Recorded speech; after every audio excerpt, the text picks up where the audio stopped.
Olá, pessoal. Sejam bem-vindos a mais um encontro, né, do Preparatório OBA 2021, organizado pelo PIBID do IFCE Campus Cedro. Na noite de hoje, nós iremos finalizar, né, o nosso preparatório. Nós temos aqui na sala a professora Kilvia, que irá resolver com vocês algumas questões da prova da OBA, né? Então, sejam todos bem-vindos e aproveitem o encontro de hoje, tá ok? Então, eu passo a palavra para a professora Kilvia. Bom, gente, boa noite. Agradecer o convite aí do Marcelo, dos meninos, Felipe. E hoje a gente preparei algumas questões da UBA, né? Da prova de 2019. E a gente vai resolver. Vou aqui apresentar aqui a tela. Compartilhar aqui com vocês.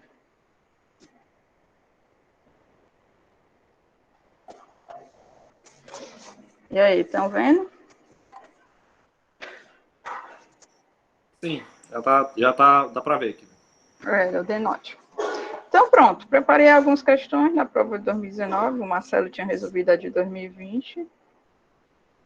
E vamos lá, né?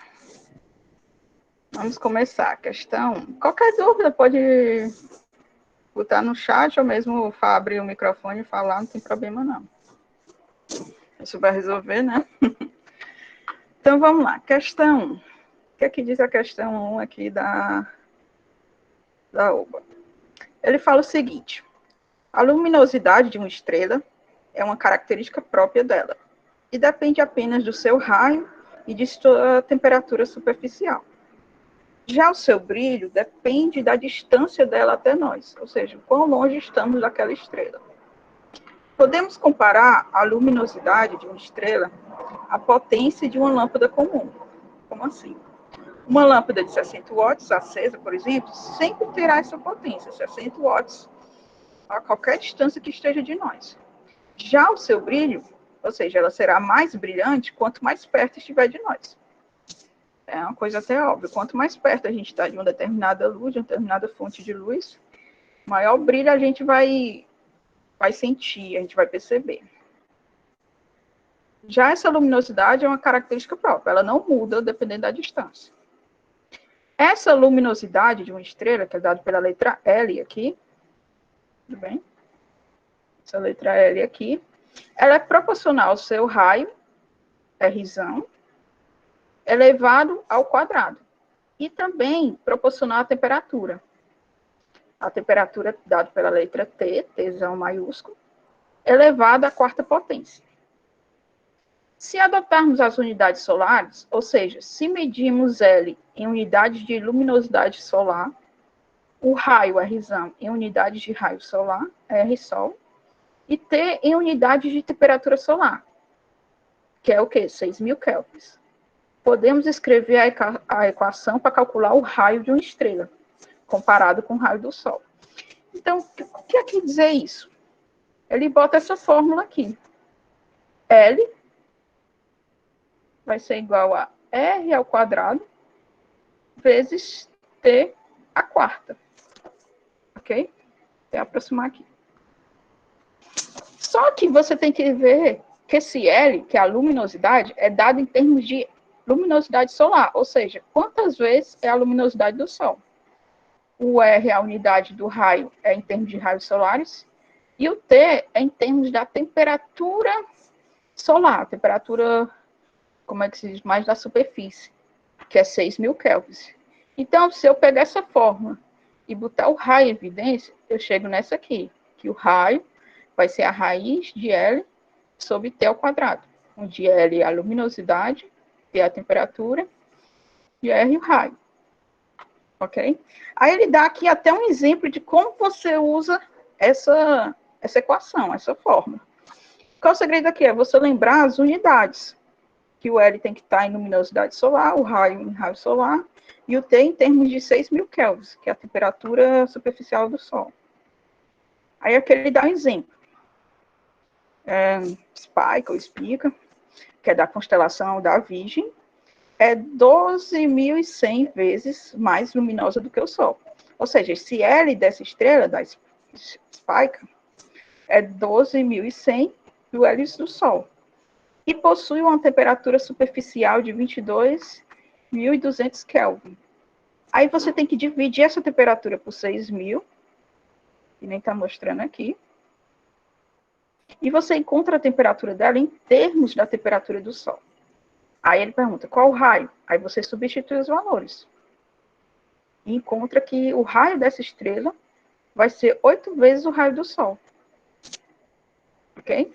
Um exemplo bem simples de como eu aplicar essa equação. Aí eu tenho a letra A da questão. O que é que diz a letra A? Ele deu um enunciado, deu a equação, deu um exemplo. Mais simples impossível. Aí ele diz, a letra A, agora que você já sabe calcular o raio de uma estrela, calcule o raio de uma estrela com 10.000 vezes a luminosidade do Sol e temperatura superficial de 12.000 Kelvin. E aí, professor, como é que eu faço? A primeira coisa que você tem que fazer é pegar os dados da questão. O que é que ele diz? Ele diz que L é 10.000 vezes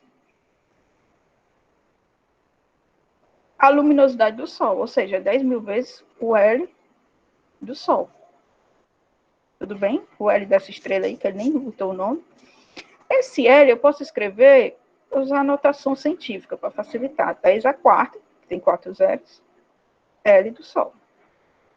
Mas quem não tiver tanta familiaridade pode usar os 10.000. Mas eu prefiro para facilitar a notação científica. E a temperatura? Ele deu 12.000 Kelvin, né? Vamos lá. A temperatura, 12.000 Kelvin. Só que na fórmula, para você usar, você tem que botar a temperatura em termos da temperatura do Sol.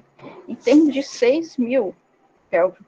Então, você pega e divide isso aqui por 6.000 Kelvin. Essa temperatura vai dar quanto? 12 por 6 dá 2. 2 vezes o quê, professor? 2 vezes a temperatura do Sol. Ok? Pronto, aí eu tenho esses dois dados. O L e o T. Mas ele pede o quê? Calcular o raio.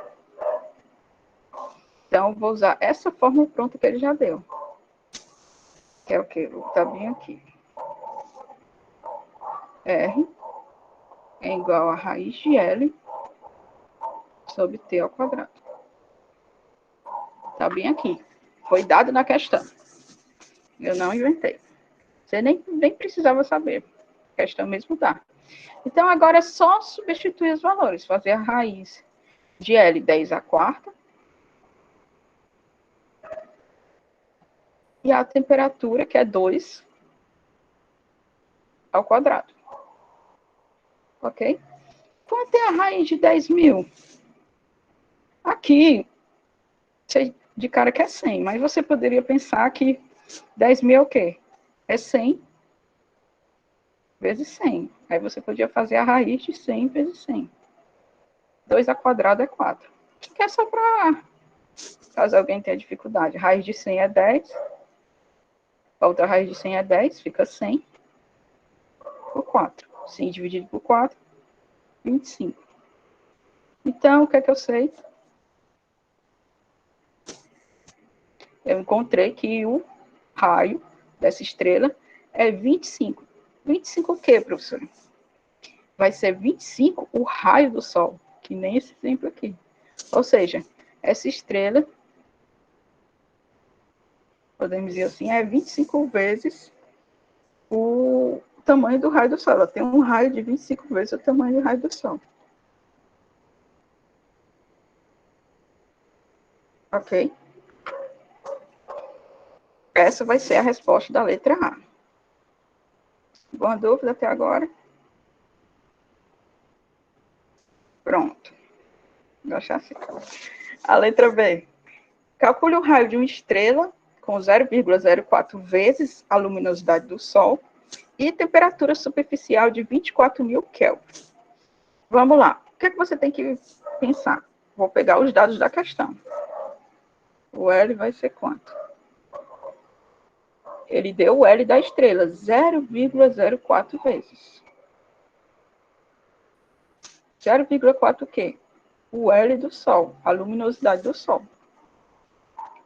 Vou escrever isso aqui em termos de notação científica. Ok? E a temperatura? A temperatura, ele deu o quê? 24.000 Kelvin. Que nem outra questão, eu vou dividir por 6.000 Kelvin. Mas por quê, professor? Porque essa temperatura tem que ser em termos de unidade de 6.000 Kelvin. É como se eu escrevesse em termos de temperatura do Sol.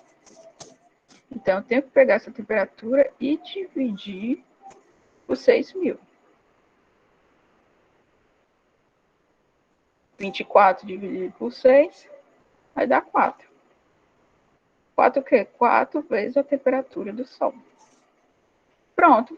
Eu já tenho os dois dados que eu preciso para substituir na fórmula.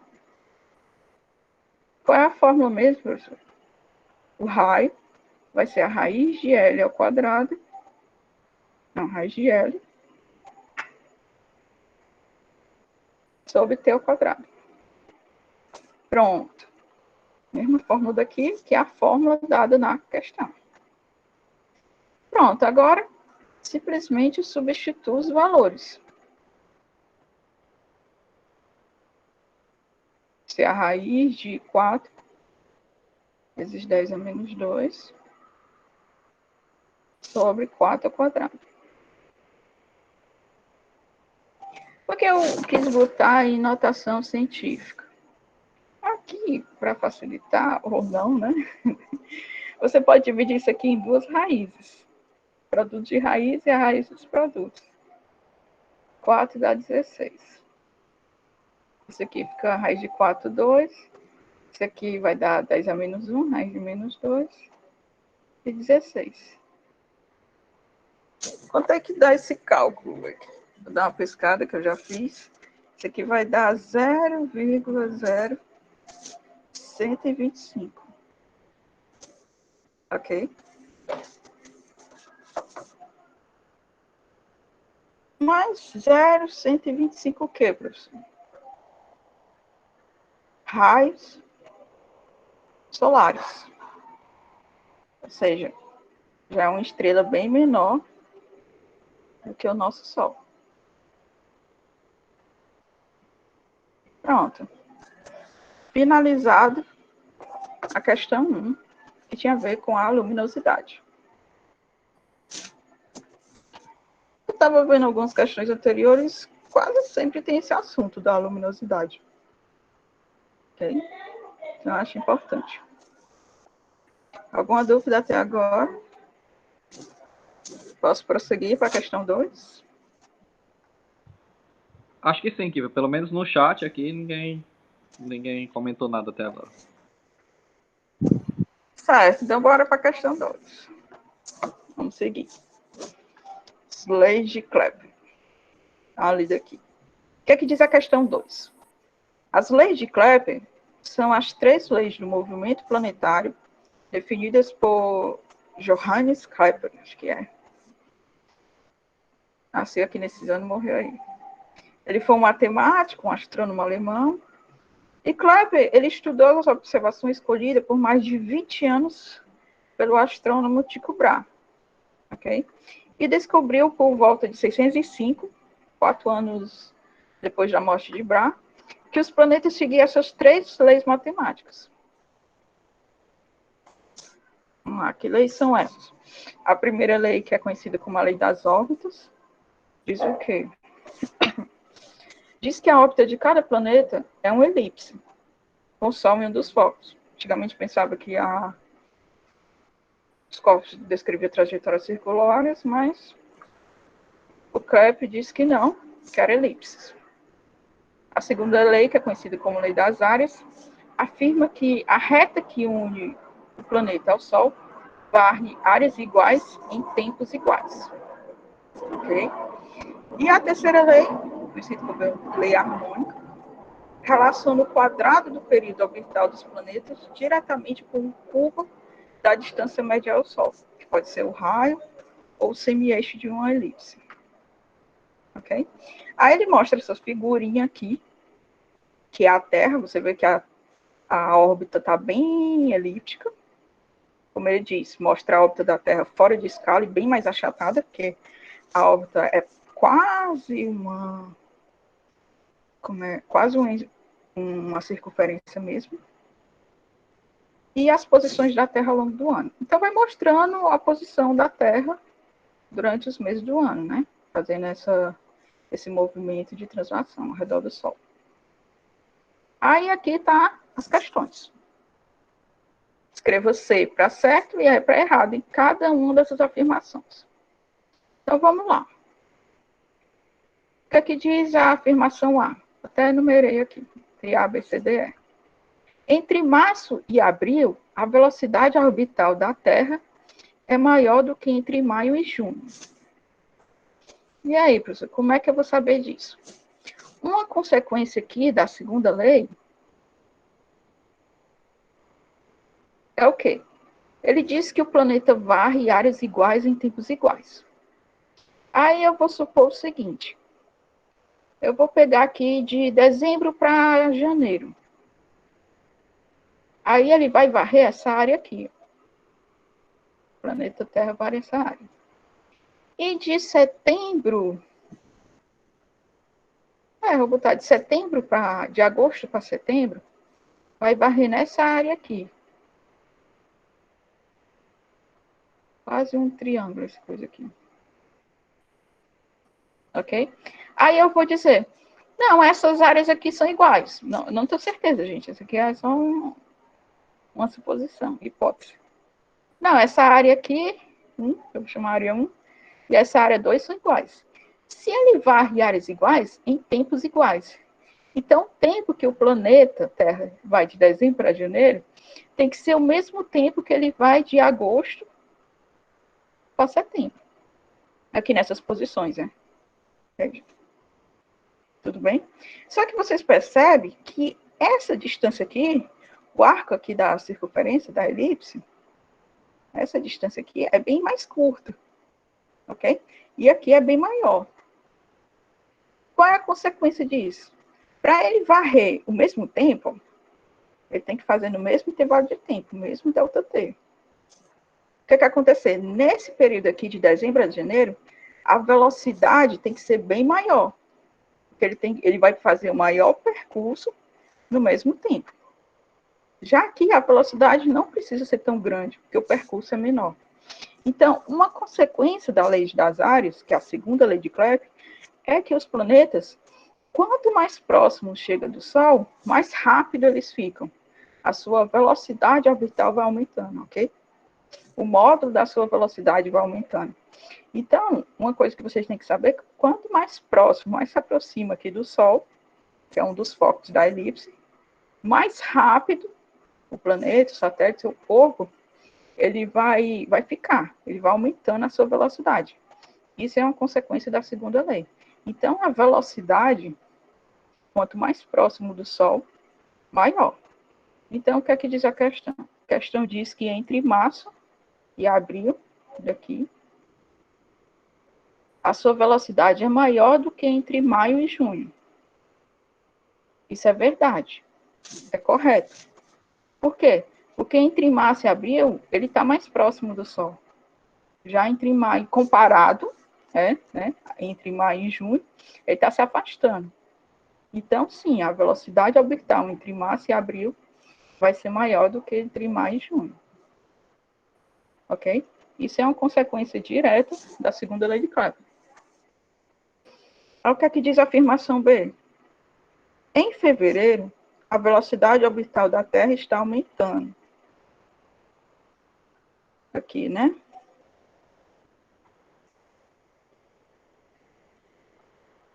No mês de fevereiro. E aí? Correto ou incorreto?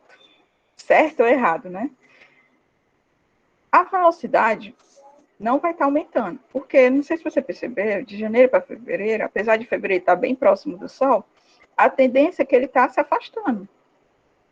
Ok? Fevereiro, março, abril, ele vai estar se afastando do Sol. Então, o que acontece com a sua velocidade? Ela, na verdade, vai estar diminuindo. Ok? Então, o termo correto aqui vai ser aumentando. Quando ele está passando, em comparação a janeiro e fevereiro, a velocidade vai estar diminuindo. De fevereiro vai para março, tudo, e vai se afastando do Sol. Então, isso aqui é o quê? É errado. Tudo bem? Afirmação C. A força da gravidade do Sol é a mesma em todos os pontos da órbita da Terra. E aí? Quem se lembra como é a força gravitacional? Força é a lei gravitacional universal de Newton. O que é que diz a força? É CG, Mzão, Mzinho, dividido o quê? Pela distância, um R ou D ao quadrado. Esse vai ser o módulo da força. Esse Mzão seria a massa do Sol, o Mzinho seria a massa do planeta Terra. Ok? E isso vai mudar em relação a quê? Ela vai ser a mesma em todos os pontos? Essa força, ela é proporcional ao quadrado das massas, que não muda, né? A massa do Sol e a massa da Terra não vai variar. G é uma constante. O que é que vai mudar aqui? Esse D. O que é esse D, professor? É a distância entre o Sol e a Terra. E aí, essa distância, a cada ponto aqui da órbita, vai variando. Ok? Percebido aqui na figura. Distância menor, tal. Maior distância. Então, essa força da gravidade não é a mesma para todos os pontos, porque ela muda com a distância. Ok? Então, isso aqui não vai ser a mesma. Aqui está o erro.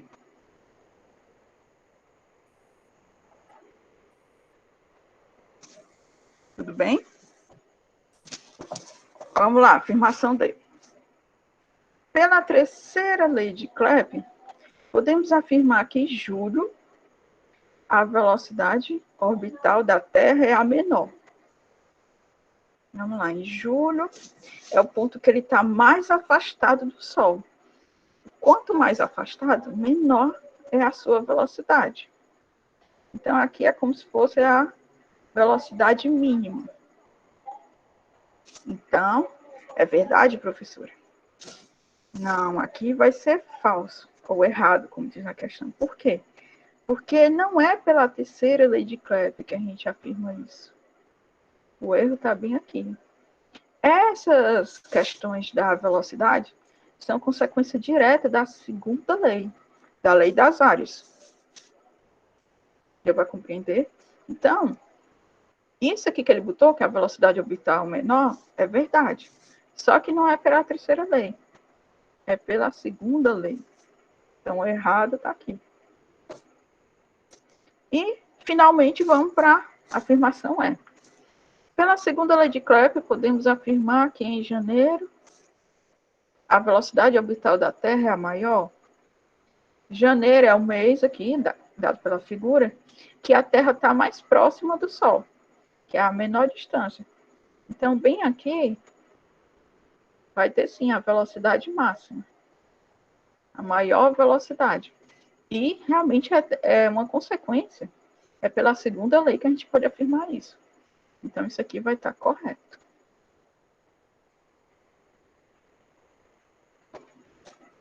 A questão é bem simples.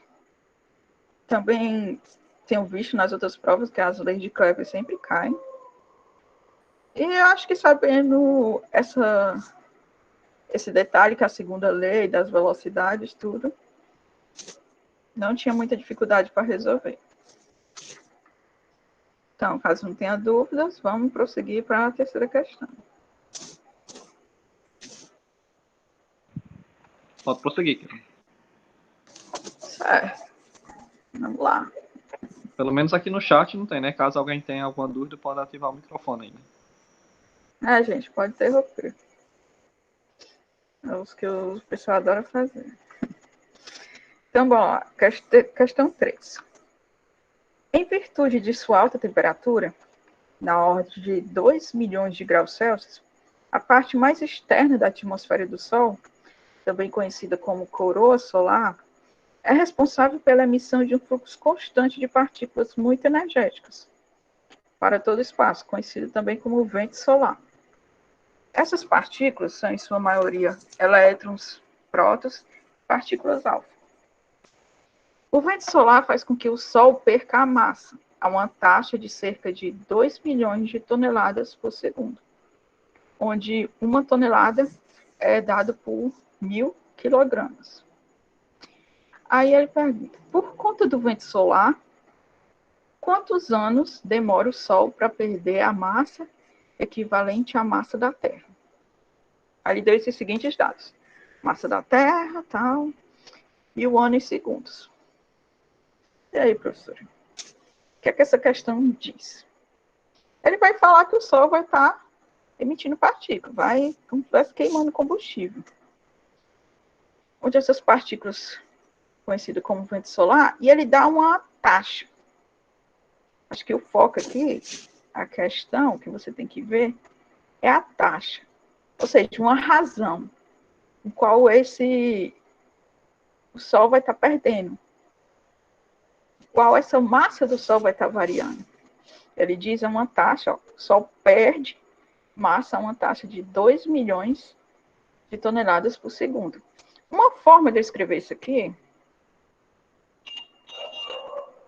é ΔM sobre ΔT. Por que ΔM sobre ΔT? Que ele fala que é massa, ou seja, variando a massa, ΔM, sobre o tempo. Então, 2 milhões. Lembrando, um detalhe aqui, caso alguém não saiba, 1 milhão, você pode escrever como 10 a sexta. 1 milhão de reais. 10 a sexta reais. Então, eu posso escrever isso aqui como o quê? A taxa é 2 milhões, 2 vezes 10 a sexta, para não ficar carregando e para não ficar escrevendo milhões. De quê? Toneladas, que é T, por segundo. Ok? Essa é uma forma de você escrever essa razão, essa divisão. Poderia ser M sobre T, mas eu gosto de escrever assim. Aí ele pergunta, quantos anos demora o Sol para perder? Ou seja, ele quer saber o tempo. Ele quer saber o ΔT. Dado em quê? Em anos.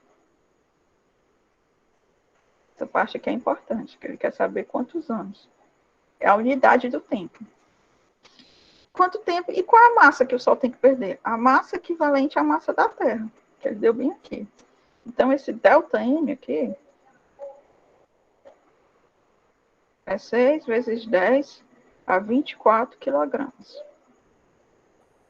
Só que a taxa, professor, ele deu em toneladas. Então, você tem que transformar esse ΔM para quê? Para toneladas. Como é que eu transformo isso? Ele deu que 1 tonelada é 1.000 gramas. Então, você tem que dividir esse ΔM.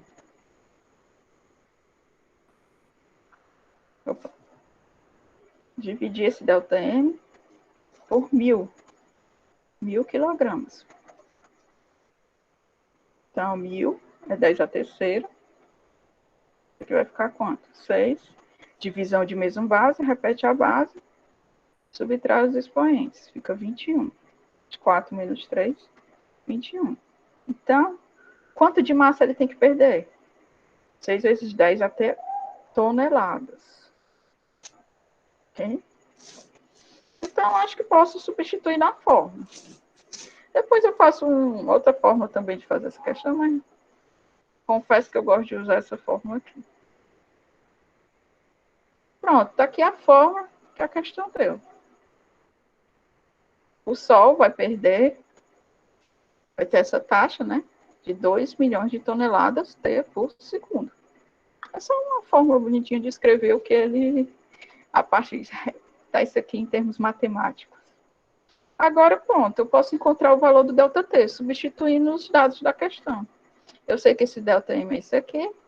O ΔM é 6 vezes 10 a 21 toneladas. O tempo é o que ele pede na questão. E eu sei que isso aqui vai ser 2 vezes 10 a sexta. Pronto, faço os meios pelos extremos. Ok? 2 vezes 10 a sexta, ΔT. Esse ΔT é como se fosse uma variável, um x, que você está na equação. E aqui seria o quê? 6 vezes 10 a 21. ΔT, aí passo esse termo lá dividindo, está multiplicando, passo para o outro lado dividindo. Pronto, quanto a isso? 6 dividido por 2 dá 3. Divisão de mesma base, repete a base, subtrai os expoentes. 21 menos 6 vai dar quanto? Vai dar 15. É 15. E esse tempo, professor, esse tempo é dado em quê? Você olha a sua unidade. Em segundos. Esse tempo aqui que a gente encontrou é em segundos. Mas a questão pede em anos. Como é que eu vou transformar isso aqui para anos? Você vai usar essa informação. Um ano é 3 vezes 10 a sétima segundos. Então, eu vou dividir isso aqui por 3 vezes 10 a 7. Tá em 15, né, tio? 10 elevado a 15 segundos. Aí. Ah, 15, eu botei 5, né? Isso. Pronto, muito bem. Olha aí, alguém está prestando atenção. Então, o tempo vai ser quanto? 3 dividido por 3 vai dar 1, né? Aqui é divisão de mesma base. Okay? Aqui está em segundos. Aí 15 menos 7 vai dar 8. Aí isso aqui vai estar em quê? Em anos.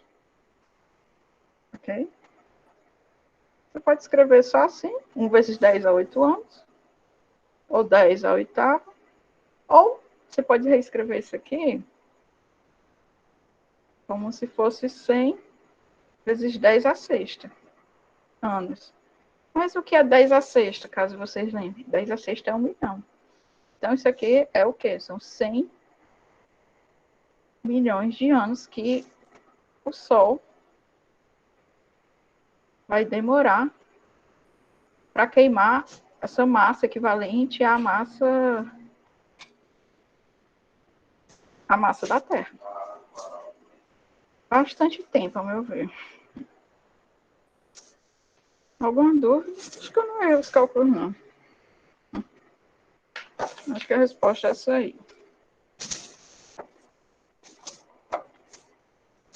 Então, podemos continuar, né?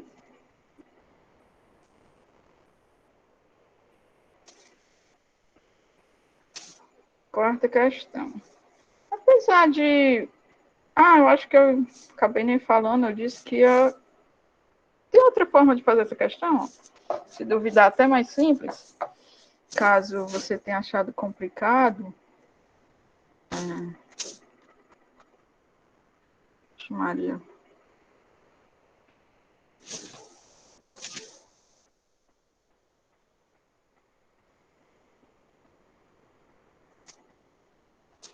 Perdeu aqui a conexão com a lousa. Caso você tenha achado um pouco complicado obter essa equação aqui, você poderia usar uma regra de 3, simples.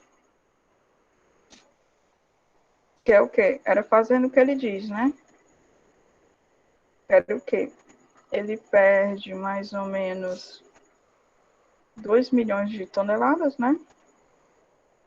2 vezes 10 a sexta toneladas, em um tempo de 1 segundo. Aí, quantas toneladas? No caso aqui, o 6 vezes 10 a 21. Ele perde qual tempo? Um x. Aí você ia descobrir também que o x, que é o tempo, vai ser exatamente o que a gente achou, 10 a oitava. Quer dizer, a gente achou 3 vezes 10 a 15, né?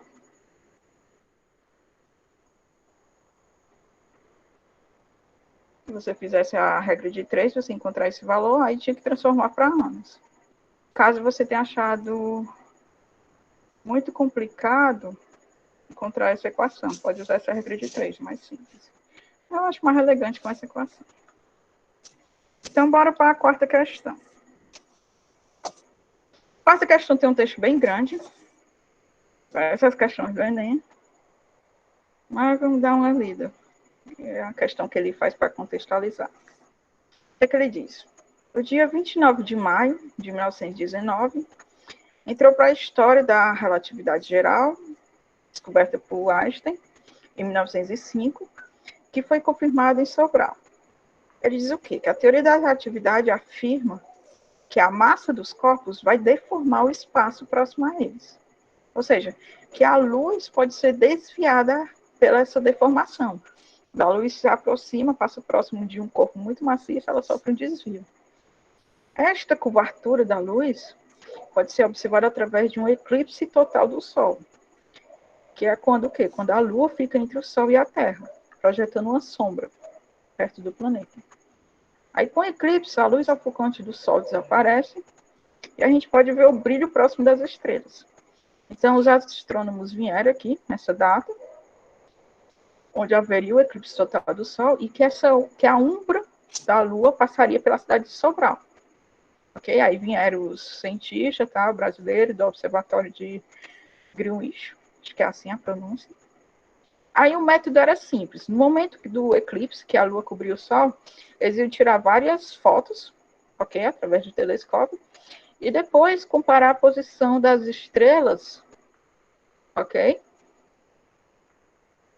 próximas do Sol. Ele ia comparar com a posição de outras fotos de 3 meses depois, durante a noite. Aí foram feitas essas comparações, foram feitos os registros, e chegou à conclusão que o Einstein estava certo, e que a luz realmente fez essa curvatura, que comprovava a teoria da relatividade. Aí ele diz assim, aqui traz uma imagem do esquema desse eclipse, onde essa faixa estreita, escura, essa faixa bem aqui, onde o eclipse solar total pode ser visto, ok? Então, nessa faixa aqui está o globo, a essa região aqui do globo, onde essa faixa está passando, seria onde podia se ver o eclipse total. Aí, fora dessa faixa, o eclipse foi parcial, com a Lua cobrindo progressivamente menos o Sol. Ok? As faixas onde a Lua cobria entre 100% a 80% tal, são mostradas na figura. Fora desse quadriculado, a Lua não passa em frente do Sol, em momento algum. Então, para você ver, aqui nessa imagem, o eclipse do Sol, você tinha que estar em uma dessas regiões aqui do quadriculado.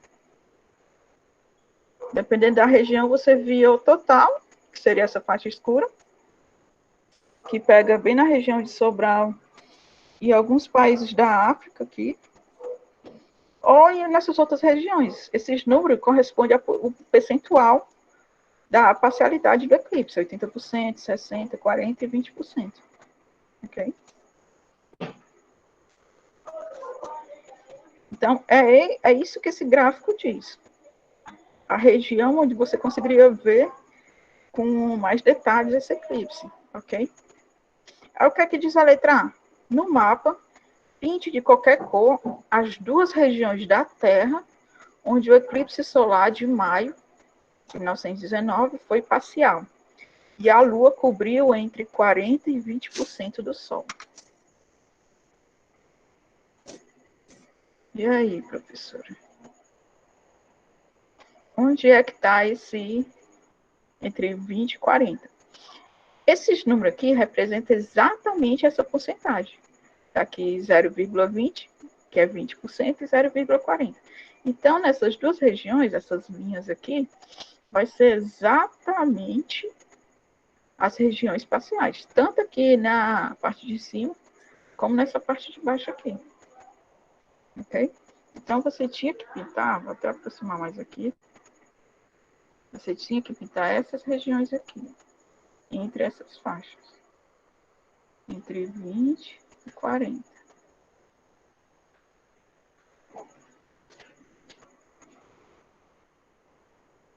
E 20 e 40. Essas regiões delimitadas por essa faixa. Isso aqui pegava umas regiões aqui da América do Sul. Eu acho que é Colômbia e Venezuela. Eu tinha anotado aqui, eu acho que é Venezuela e Colômbia. E alguns países aqui da África. Os países eu não sei identificar. Já nessa parte sul, acho que pega a África do Sul aqui. E aqui eu não sei, talvez Argentina, não sei. Uruguai, talvez. Mas, de qualquer forma, é justamente essas regiões, essas linhas. Ok? Que linha, professora? As linhas aqui da região que pega de 0,20 a 0,40. Deu para entender? É justamente entre essas linhas aqui.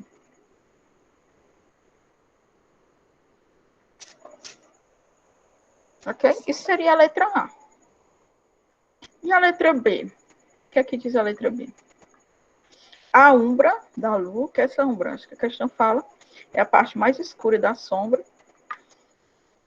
A umbra da Lua na Terra é um disco com 270 quilômetros de diâmetro. Essa parte escura aqui. E percorre a superfície da Terra a 2.160 km por hora. Essa velocidade. Com esses dados, calcule a duração em minutos, ou seja, ele quer saber o tempo de um eclipse solar total num ponto bem central por onde a umbra passa. Ou seja, ele deu uma distância. Desenho.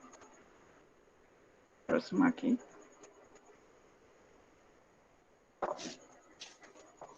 Escrever um pouquinho mais bonito. Ele deu uma distância de 270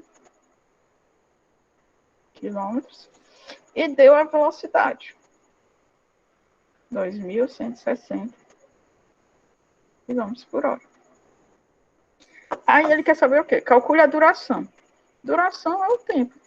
E ele quer em minutos. Muito cuidado. Sempre veja as unidades. Ou seja, ele quer saber um ΔT.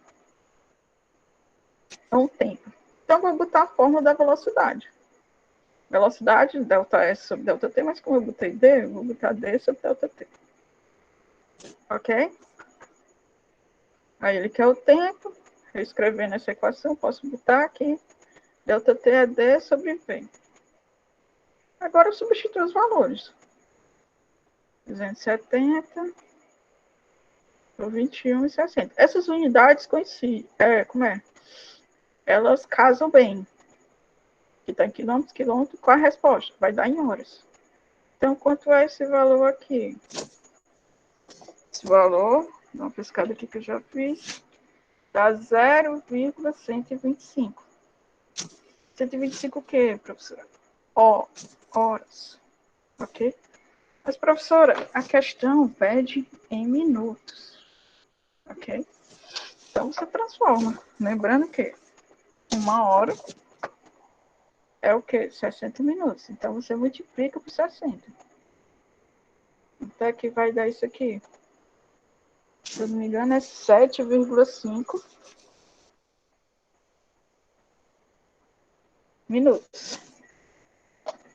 Pronto. 7,5 minutos. Encontrei a duração em que a umbra da Lua vai passar. Ok? Durante esse eclipse total. Essa vai ser a resposta. Também uma questão, a meu ver, simples, conteúdo não tão difícil, talvez um pouco mais trabalhoso, você ler e tal, mas é uma questão contextualizada, importante. Trata das observações que eles fizeram em Sobral. Foi muito importante, muito relevante para determinar, comprovar a teoria da relatividade de Einstein. A relatividade geral. Então, alguma dúvida até agora?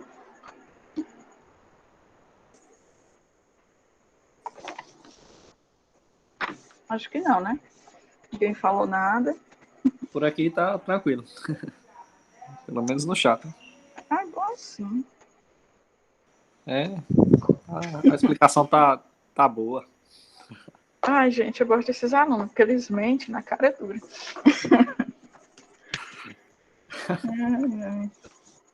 Então, vamos para a questão 5. O que é que diz a questão 5? Gente, olha essas questões, mas não vou fazer tudo não, viu? Vamos lá. A figura mostra uma parte do céu, tal como visto lá do Rio de Janeiro, no 17 de maio de 2019, ok? Às 1h00. Essas bolinhas aqui do gráfico são as estrelas. E quanto maior a bolinha, mais brilhante a estrela. Okay? As linhas delimitam áreas no céu, que chamamos de constelação. Ou seja, essas linhas aqui menos escuras que essa aqui, são as constelações, as regiões das constelações. Tudo que está na direção daquela área pertence àquela constelação, cujos nomes você pode ler dentro das áreas. Aqui a gente pode ver a constelação da Mesa, da Ave do Paraíso, não sei quem é que bota esse nome, do Índio, vou até aproximar, Tucano e tal. Todos esses nomes aqui são das constelações. Aí o que ele diz? A grande circunferência, que é essa aqui, em preto, bem visível, ela está centrada no Polo Sul Celeste, PSC, Polo Sul Celeste, e delimita uma região circumpolar do céu. Vou até marcar aqui. Região circumpolar do céu. Porque vai ser muito, como é que se diz? Ele fala muito desse circumpolar.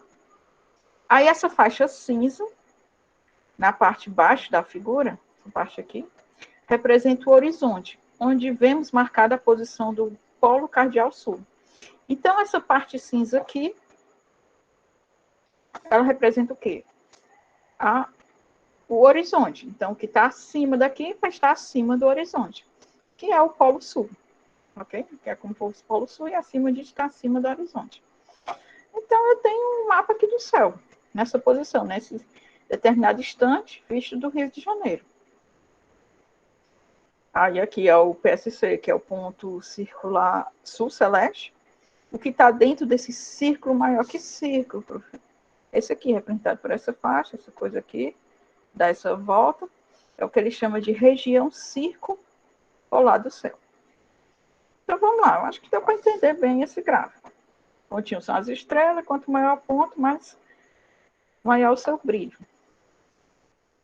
Aí o que é que diz a letra A? Escreva C para certo e E para errado. Para cada uma dessas afirmações eu vou fazer o julgamento, se está certo ou errado. Vamos lá. A primeira afirmação diz o quê? Todas as estrelas da constelação de Camaleão estão sempre acima do horizonte. Onde é que está Camaleão, professor? Camaleão está bem aqui. Vou aproximar aqui para vocês. Camaleão. As estrelas delas estão dentro dessa região delimitada aqui, como se fosse um pedaço de um disco. Okay? Aí elas sempre estão acima do horizonte? Sim, por quê? Está aqui o horizonte. O horizonte vai ser essa faixa aqui. Ok? Mas por que você está sempre acima? Todas as constelações que estão dentro desse círculo grande, que é a região circumpolar do céu, elas sempre vão estar acima do horizonte. O que é que vai estar acontecendo? Com o passar do tempo, é como se esse mapa estivesse rotacionando, girando no sentido horário, ok? Então, esse camaleão, nessa dado instante, ele está bem aqui, mas depois ele vai começar a vir para cá, né? Vai girando, girando, girando, que de todo modo ele sempre está acima da linha do horizonte. E outra característica também, todo mundo que está dentro dessa região, desse círculo grande, que é a região circumpolar do céu, está sempre acima do horizonte. Então, essa informação é certa, correta. Precisão. Ok? Então, a primeira é certa. Vamos lá para a segunda afirmação, professor. Todas as estrelas da constelação de Dourado, ok? Estão sempre acima do horizonte. Onde é que está Dourado? Vou aproximar aqui para vocês. Dourado. Aí você pode pensar, ah, professora, tá aqui, ó, tá acima do horizonte. O horizonte é essa faixa cinza e tá acima do horizonte. Essa aqui é uma foto no determinado tempo. Determinada região, às 1 hora e 1 minuto. Mas se você pensar, o que é que vai acontecer? Com o tempo, esse mapa vai estar rotacionando, como eu disse. E se você pensar, algumas horas antes, ou algum tempo antes, essa região de dourado, ela vai rotacionar toda, vai vir, e vai ter uma hora que ela vai estar o quê? Ela vai estar abaixo, ela vai ficar abaixo do horizonte. Ou você pode pensar que antes, algumas horas antes, ou algumas horas depois, ela vai estar abaixo do horizonte. Se você pensar em dar a volta. Não, vou pegar isso aqui e vou voltar no passado. Se pudesse retornar ao passado. Ela estaria mais ou menos bem aqui, nessa região. Então, nem sempre a constelação de Dourado vai estar acima do horizonte. Nessa determinada hora, aqui nesse instante, sim, ela está. Mas com o tempo, não sei, ou você pensar em voltar ao passado algumas horas, ela não esteve. Então, essa informação é errada, é incorreta, é falsa. Nem sempre, ok? Está acima do horizonte. Depender do determinado tempo, período. Tudo bem? E essa terceira afirmação.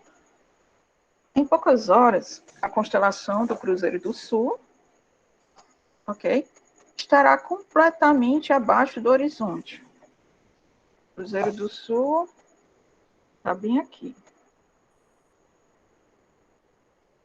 Sim, como eu disse, esse disco vai estar, esse mapa, com o passar do tempo, ele está rotacionando no sentido horário, vai estar girando. Então, o Cruzeiro do Sul está bem aqui, mas com o passar das horas, vai estar bem aqui. Vou pegar essa região e, de repente, ele vai estar totalmente abaixo do horizonte. Então, essa afirmação é correta. Em algumas horas, sim, a constelação Cruzeiro do Sul, essa região bem aqui,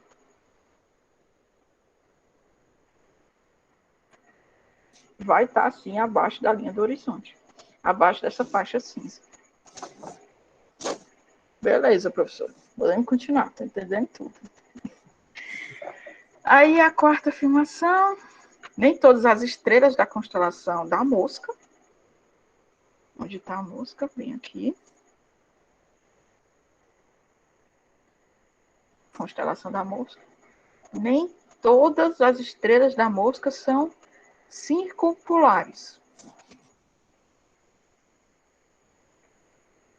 E aí, circumpolares? Circumpolar, o que quer dizer essa informação, professor? O que isso quer dizer?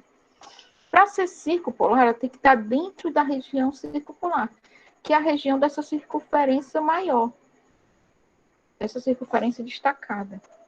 Então, todas as estrelas da Mosca estão dentro desse círculo maior? Não.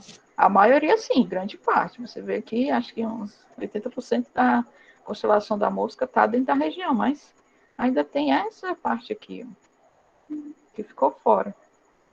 Também faz parte da constelação da Mosca e está fora do círculo. Ok? Então, nem todas realmente são circumpolares. Então, isso aqui está correto. Ok? Entenderam? E a última informação é o quê? O céu todo nos parece girar em torno de um ponto dentro da constelação de Oitante. O quê? Ele foi dado. Vou dar uma repetida aqui. O céu todo nos parece girar em torno de um ponto dentro da constelação de Oitante. Onde é que está Oitante? Oitante está bem aqui. Essa Oitante é a constelação de está esse ponto central aqui. Esse PSC, que é o quê? Polo Sul Celeste. E todo esse mapa, ele está realmente girando. Ele está rotacionando, como eu disse, em sentido horário. e como em torno desse ponto central, PSC. E esse ponto central está exatamente dentro da constelação de Oltante. Essa constelação dada por essa coisa aqui, por essa região. Então, sim, isso aqui também está correto. É como se todo o céu estivesse realmente girando em torno de um ponto da constelação Oltante, que é esse ponto do PSC, ponto central, Polo Sul Celeste. É uma questão que dependia basicamente de você interpretar esse gráfico, esse esquema aqui, essa figura. Ok? O que é que diz a letra B? Indique com a letra... Vou baixar aqui. Indique com a letra grega alfa e uma seta a estrela mais brilhante da constelação do Triângulo Austral. E que também é circumpolar. Ou seja, ele quer que você diga onde é que está a estrela mais brilhante dessa constelação, Triângulo Austral, e que ela é circumpolar. O que quer dizer que a estrela é circumpolar? Ela está dentro desse círculo grande. E indique também com a letra grega B, beta, de uma seta, a segunda estrela mais brilhante da mesma constelação, que é a constelação do Triângulo Austral, e que não é circumpolar. Ou seja, a estrela mais brilhante dessa constelação é circumpolar, e a segunda mais brilhante não é circumpolar, ou seja, está fora do círculo. Primeira coisa, identificar onde é que está essa constelação. Está aqui, essa constelação está bem aqui, a constelação Triângulo Austral. Ok? Qual é... Aí lembrando, quanto maior essas bolinhas, né, que ele mesmo fala esse termo, vai ser mais brilhosa a estrela. Então, as estrelas mais brilhosas, eu confesso que é essa aqui, né, e essa. São as bolinhas maiores. Essa aqui a gente vai representar para o alfa, né, que é a maior, e ela está dentro do círculo. E essa aqui é a beta, ok? A segunda mais brilhosa, ok? Maior em termos da bolinha, mas essa quantidade é o brilho, ok? E tá fora do círculo. Então, coincide. A alfa vai ser a estrela mais brilhosa, e ela realmente é circumpolar. E esse beta aqui vai ser a segunda mais brilhosa e tá fora do círculo, ok? Alguma dúvida para identificar? A cor aqui ficou meio feio. Tá bem aqui. Beta.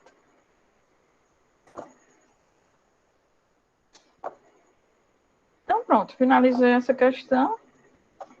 Não envolvia cálculo, graças a Deus. Só você fazer uma análise das figuras. Identificar. Beleza? Então, vamos para a sexta questão. Eu acho que dá para finalizar com essa. Já temos quase uma hora de solução, de aula aí. Vamos lá, né? Fazer a sexta. Também envolve um determinado texto. E essa envolve mais cálculos, né? Então, vamos lá, continuar.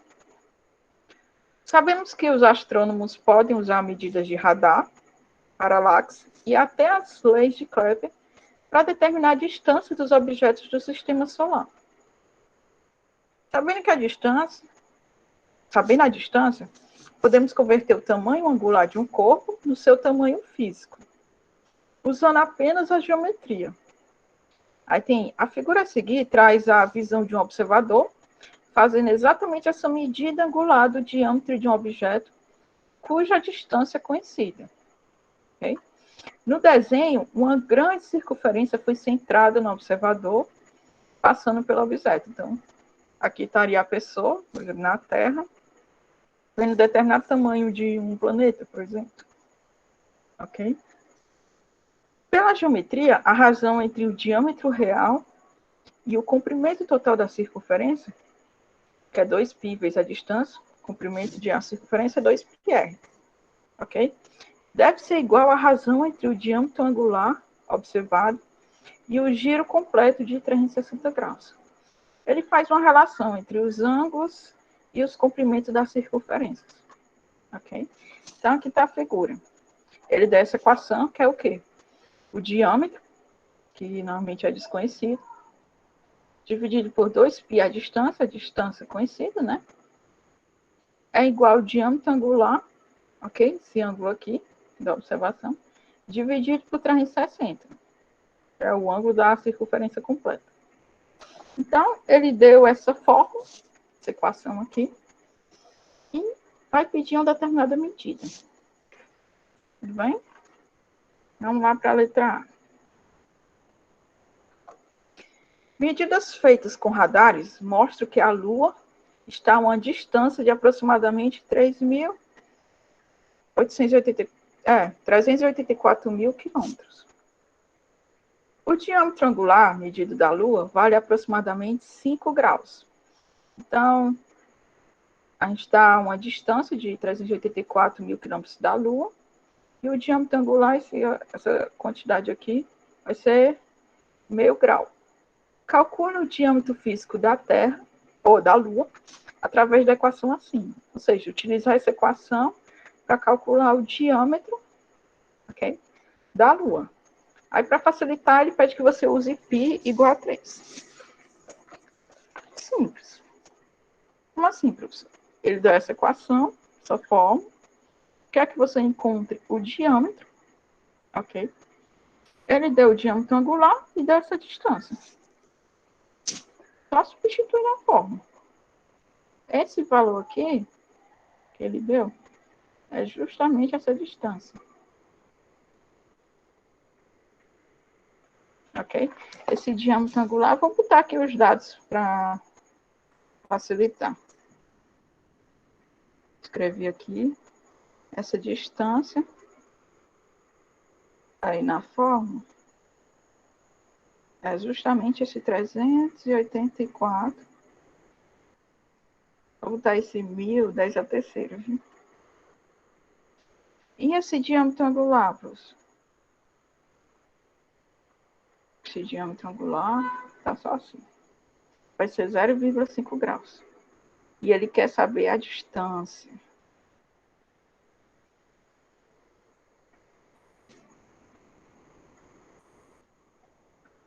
Ah, não, a distância não. Ele quer saber o diâmetro.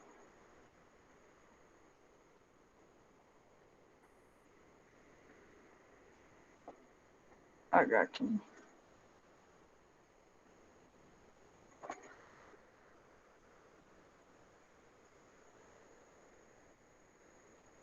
Ele quer saber o diâmetro. Calcule o diâmetro. Então, pronto. O que eu faço? Pego essa fórmula e substituo os valores. Que fórmula? Essa fórmula bem que ele deu aqui. Esse diâmetro é o que ele quer saber. Eu vou chamar esse diâmetro de x. Ok? Eu vou isso aqui a x. Para não ficar carregando esse termo diâmetro. 2π vezes a distância. Essa distância, 384. É o diâmetro angular, 0,5. E o 360. Pronto, o que eu fiz? Eu peguei esses valores que a questão dá e substituí nessa fórmula aqui. Ok? Só que eu chamei o diâmetro de x. Pronto. Agora eu só faço o quê? Os meus pelos extremos. 360x vai ser igual 2 vezes o π. Ele disse que pode usar 3. Vezes 0,5. Vezes 384. Vezes 10 a terceira. Bem, professor, essas contas são grandes. Não necessariamente. Você pode cortar esse 2 com esse 0,5. 2 vezes 0,5 é 1. Aí vai ficar 3 vezes 384 vezes 10 a terceira.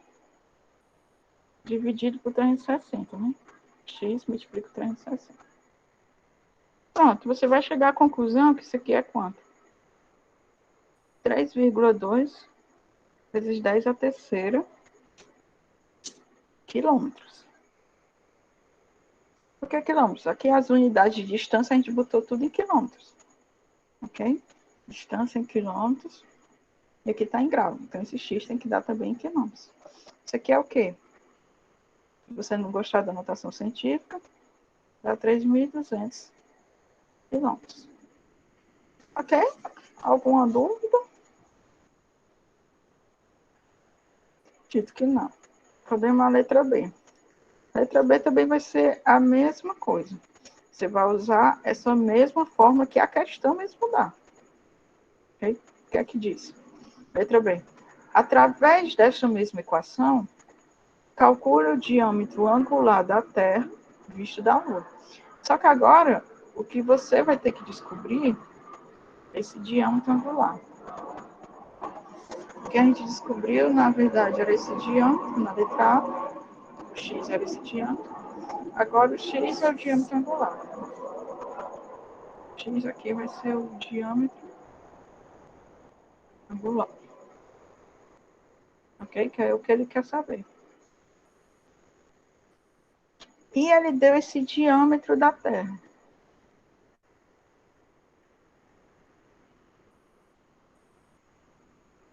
Diâmetro vai ser 2.800 quilômetros.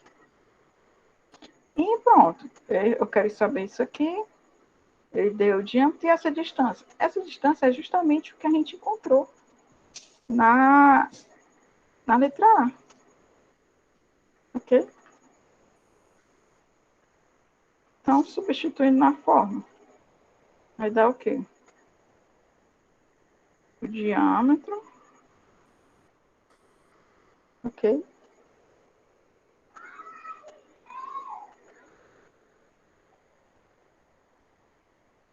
Dois π a distância, né?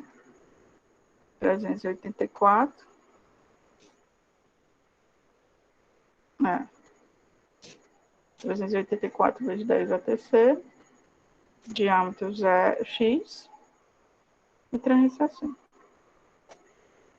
Na verdade, essa distância é essa aqui. Eu falei que era o que a gente encontrou, mas não. É a distância 384.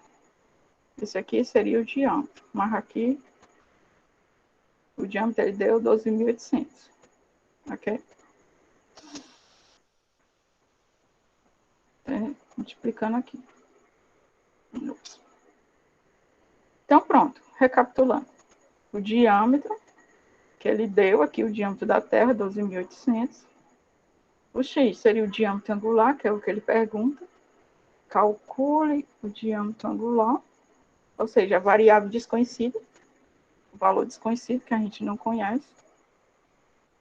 E essa distância aqui seria o 384, que é o quê? É a distância Terra-Lua. Okay? Ele fala bem aqui, que a Lua, os radares mostram que a Lua está a uma distância de aproximadamente 384.000 quilômetros. Então, o mesmo caso, meios pelos extremos. Eu faço 2π, π é dado por 3, 384.000, x é igual a 12.800 vezes 360. Aqui você pode, para facilitar os cálculos, cortar esses 3 zeros, esse 10 a terceira, que é 1.000, né? Aí já facilita. Aí 2 vezes 3 dá 6. Aqui é só para facilitar na hora de vocês fazerem os cálculos. Esse aqui fica 128 vezes 36, né? Aí fazendo toda essa divisão, né? 128 vezes 36. Você pode usar o processo de simplificação, né? 36 por 6 dá 6 e tal. Quando você fizer tudo isso, você vai chegar na conclusão que o x é 2. 2 o quê? X é 2 graus, porque é o quê? É a unidade do diâmetro angular, que é dado em graus. Então, essa vai ser a resposta, 2 graus. Você é um observador na Terra, fazendo justamente essa coisa, vai dar 2 graus, uma distância angular bem pequena em relação à Lua. Então, gente, eu acredito que é uma questão, assim, um pouco mais de cálculo, né, mas não muito difícil. Ele deu essa relação entre o diâmetro e o diâmetro angular, uma forma simples de você calcular o tamanho dos corpos, né? Seu diâmetro real, né? Bem interessante. Então, para finalizar, vamos fazer essa sétima, ok? Terminar, senão vai dar muito tempo. Todo mundo já deve estar com fome. Então, pronto. Questão 7. Se não tiver dúvida até agora, vamos continuar. A empresa Visiona Tecnologia, São José dos Campos, São Paulo, desenvolveu um nanosatélite, esse VC, ou B1. Um nome muito simpático. Esses nanosatélites são artefatos espaciais com massa entre 1 e 10 quilos, que têm uma capacidade de oferecer serviços até o fim do século passado, até o final do século passado. No qual somente grandes satélites eram capazes de prover. Então, eles foram capazes de desenvolver essa tecnologia, os nanosatélites. Esse nanosatélite, o VCU-B1, é baseado no padrão CubeSat, que é o quê? Onde cada unidade é formada por cubos de 10 centímetros de aresta. Tudo bem? Esse VC1B é formado por 6 desses cubos, okay? Que possui 10 kg de massa e orbita e terá uma operação de uma órbita polar de 500 km de altitude. Ou seja, vai ficar uns 500 km da atmosfera da superfície. Então, basicamente, aqui está o esquema do aparelhinho, do nanosatélite. O que é que diz a letra A? Esse satélite, VCU-B1, é equipado com uma câmera óptica de 3,5 metros de resolução, representado por D na figura, essa letra D. O que significa isso? Isso quer dizer que cada pixel da câmera, quando projetado no solo, vai corresponder a uma imagem quadrada de 3,5 metros de lado. Ou seja, cada pixel vai comer um quadradinho, vai percorrer, né? Vai varrer um quadradinho de 3,5 metros de lado. Ou seja, a cada 3,5 metros quadrados corresponde um pontinho na imagem, ok? Uma vez que cada pixel da câmera desse satélite corresponde a 5 micrômetros de lado, onde o micrômetro, essa unidade de medida, é 10 a menos 6. Na figura ficou um pouco pequeno, mas isso aqui é 10 a menos 6. Considerando-se que H, D e P, esses valores aqui, são conhecidos, calcule o valor de F, que é a distância focal da câmera do satélite. O seu resultado deve ser apresentado em milímetros. Aí ele dá até uma dica. Use semelhança de triângulos. É o que? Entendi, foi nada. Basicamente, ele vai descrever, né? Fala dos nanosatélites, para dar uma valorizada na nossa tecnologia, né? Lá de São Carlos, São Paulo. Desenvolvimento importante, sim, dos nanosatélites. E ele deu essas relações. A distância, a altitude, e pede o quê? Ele quer que você calcule a distância focal da câmera do satélite. E use semelhança de triângulo. Aqui ele já botou na figurinha, um triângulozinho. Eu até desenhei aqui. Onde essa distância aqui, a base do triângulo é o D. Essa outra aqui vai ser o P, que é o pixel da câmera. Daqui para cá é o F. E daqui para cá é a altitude, é o H. Aí ele pede que você calcule o F. Importante que seja em milímetros. E aí? Como é que eu vou fazer? Quais são os valores? Primeiro vamos botar os valores que ele deu. O D, ele disse que é 3,5 metros. Dado bem por aqui. Representado por D na figura. Ok. Como ele pede tudo em milímetros, já vou transformar isso aqui para milímetros. Dá 3.500 milímetros, ok? Não, acho que eu vou deixar tudo em metros mesmo.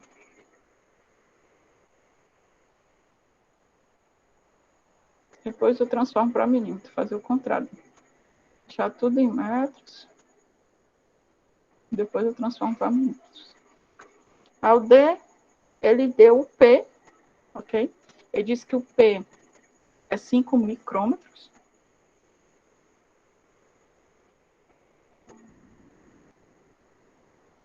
Como é que representa isso, professor? Essa letra aqui, que parece um U, na verdade, a letra grega Mi, que representa o quê? 5 vezes 10 a menos 6 metros, ok? Ele deu o D, o P, e ele deu o quê? O H. O que é o H? Esse H é a altitude. Não está aqui, mas está bem aqui, ó. H 500 quilômetros.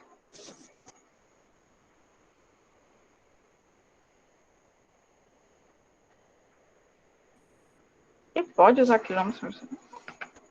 Aqui eu vou transformar tudo para metros. Então dá 500 vezes 10 a terceira metros.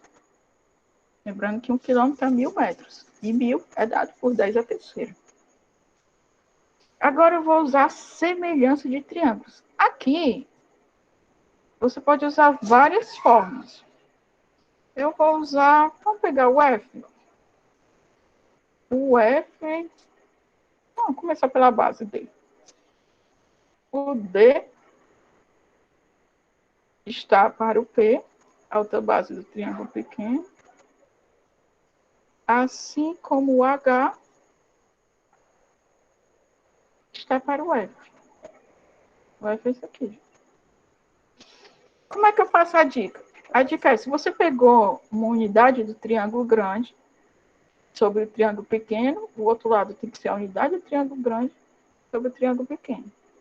Pega uma posição e tal. Pode ser outras? Pode. Você poderia fazer, por exemplo, começava D por H é igual a P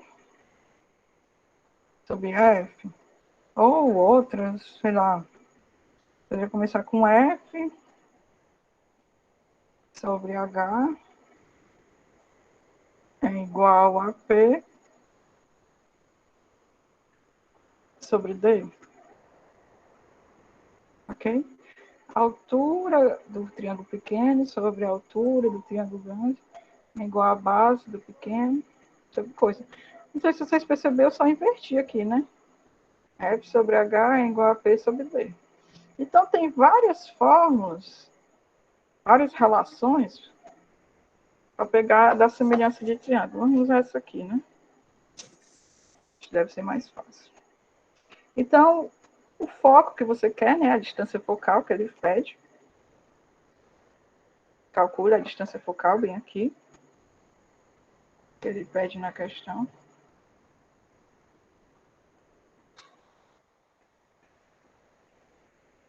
Ok, da câmera. Aí você substitui os valores. P.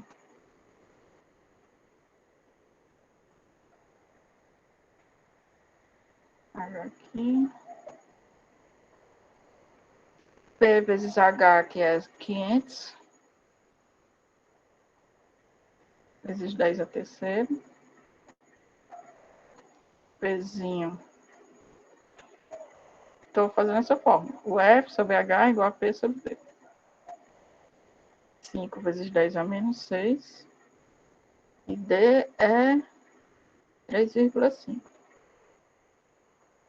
Pronto. Agora você faz os mesmos pelos extremos. 3,5 e F.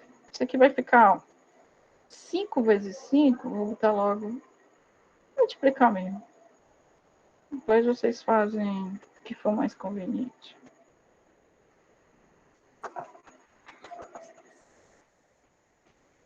Qual é o segredo aqui? Fica F igual a 3,5. Aí você pode... 5 vezes 5 dá 25. E esses termos aqui 10 a terceira com menos 6 dá menos 3. Menos 3, isso aqui vai ficar 10 a 2. Isso aqui vai dar menos 1. Um pouco rápido, mas é verdade. Isso aqui vai ficar basicamente 2,5 dividido por 3,5. Isso aqui dá quanto?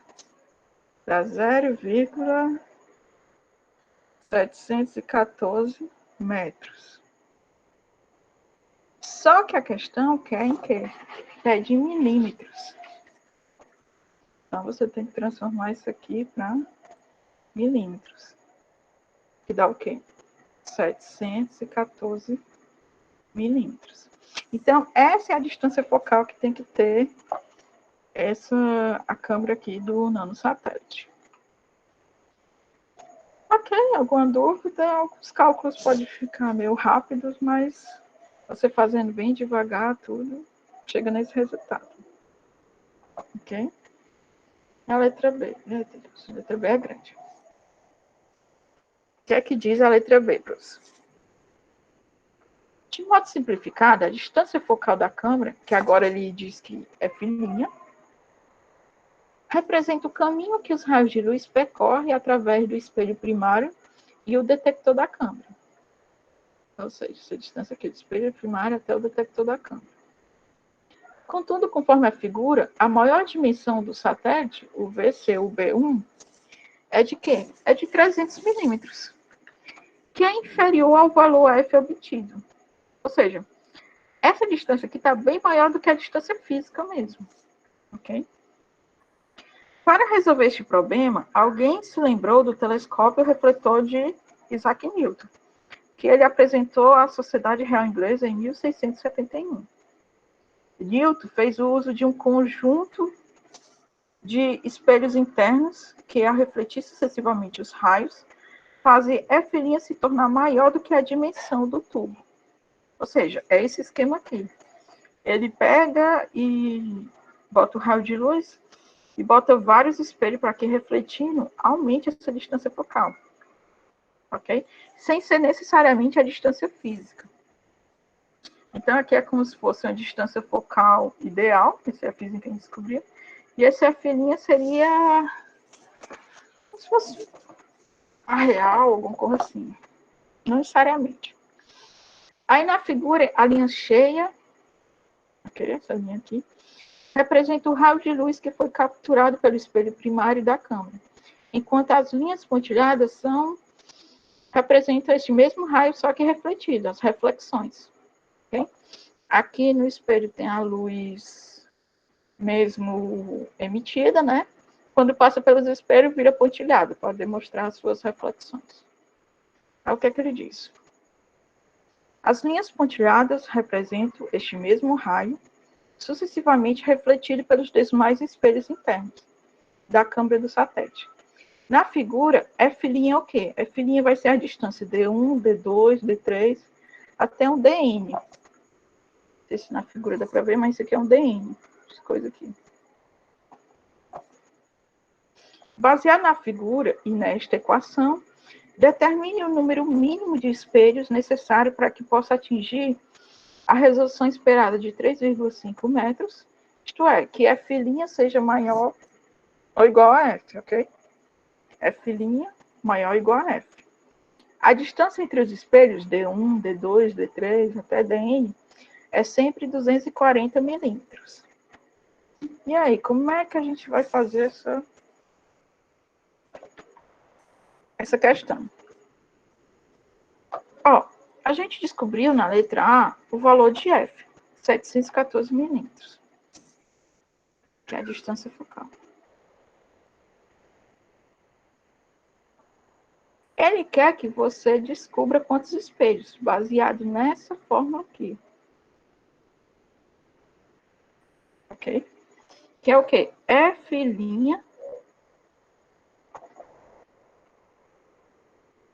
tem que ser maior ou igual a F. Mas o que é F'? F' vai ser essa distância, a soma dessas distâncias. D1, D2, D3 e Dn. O que é esse D1, D2, D3, Dn? D1 seria a distância até o espelho 1, mais D2, a distância até o espelho D2, e assim sucessivamente. E esses D são todos iguais, 240 milímetros. Então, esse F' seria um D1, mais um D2, mais não sei quantos espelhos. Se tiver 4 espelhos, seria até D3, D4. 5 espelhos, D1, D2, D3, D4, D5. Isso aqui tinha que ser tudo quanto? Maior ou igual a F. O F é 714. Mas ele diz que todos esses D têm uma distância de 240 milímetros. Ou seja, essas distâncias são fixas. Então, isso aqui vai ser quanto? Vai ser N, que seria o número de espelhos, vezes essa distância. Ok? 714. É como se estivesse somando a mesma distância. D mais D mais D mais D. Quantos D? Vai depender de quantos D. Quantos D tem? O N representa o número de espelhos. Então, se eu estou somando vários Ds, isso seria N vezes D. Ok? Onde N é o número de espelhos. E quanto é essa distância D? 240. Isso tinha que ser maior ou igual a 714. Então, o N vai ser maior ou igual a 714 dividido por 240. E esse N é quanto? Fazendo os cálculos, dá aproximadamente 2,9. 2,9. E agora, professor? Existe 2,9 espelhos? Não. Então, o mínimo, o N tem que ser pelo menos igual a 3. Seria o primeiro valor inteiro, né? Maior que 2,9. Então, aqui você tinha que ter no mínimo 3 espelhos para alcançar essa distância focal de 714. Ok?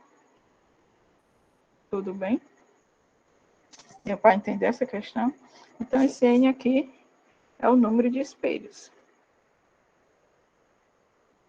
Não sei se ficou claro essa parte aqui da soma. Eu estou somando vários Ds.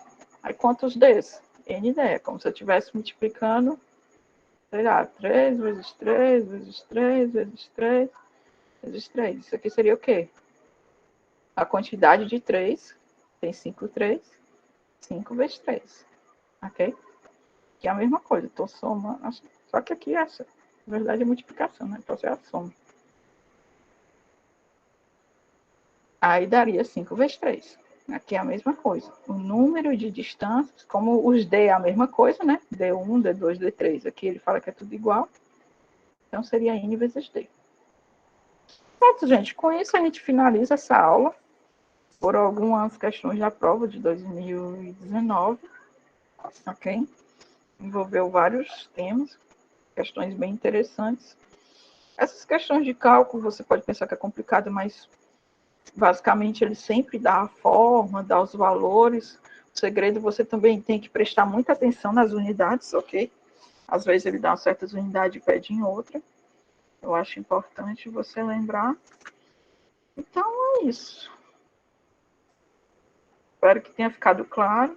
Se tiver alguma dúvida, pergunte aí pro Felipe, pro Marcelo. Então é isso. Acho que vamos encerrar, que acho que o pessoal já está com fome. Tá na hora Pronto, pessoal. Então, a gente agradece, né, o aceite da professora Kilvia em poder contribuir com o nosso projeto, né? A gente fica muito feliz com essa participação.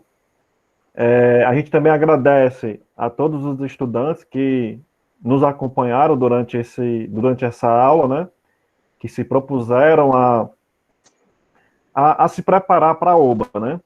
Então, a gente está imensamente grato, né, pela participação de vocês. E eu acho que a gente tem mais um convite, né? Porque no dia 25, né, na próxima terça-feira, a gente vai ter o encerramento, né, das lives, né? Que no caso, o projeto inicial, né, ele se iniciou. Você pode me ajudar, Felipe? Iniciou no dia Eu acho que foi no dia 26 de março, teve a primeira 26 de live. março, né? Primeira Na live. live de lançamento. Não, março ou foi abril? Acho que foi assim. Pronto. Teve a live de lançamento, só que teve a live de lançamento e lá para cá a gente veio com os encontros com fundamental e com médio. Pronto. Aí na próxima terça-feira, né, a gente vai fazer uma live de encerramento para fechar esse projeto do PIBID, né? Essa ação do PIBID preparatória para a OBA, né? Então, já deixo aqui o convite e deixo o agradecimento, né, pela participação de vocês. Tá certo? Mas gente, boa sorte aí na prova. Eu passo a palavra para o Felipe, ou para algum bolsista que esteja na sala e queira se pronunciar, né? Pronto, só reforçar o agradecimento à Kive, que de prontidão já aceitou o convite. Muito obrigado, Kive. E dia 25 a gente vai pressão, né? do jeito das provas dela, certo, pessoal? Mas no dia 25 a gente vai estar com a live de encerramento, vai mandar nos grupos, do mesmo jeito que mandou os links para todas as aulas. E a gente aguarda todos vocês lá no YouTube, no canal do IFCE Campus 7. Então, muito obrigado pela disponibilidade, por estar presente sempre que a gente lançava esse convite para vocês. Certo, valeu, gente. Tchau, um abraço, boa noite. Valeu, pessoal. Boa noite.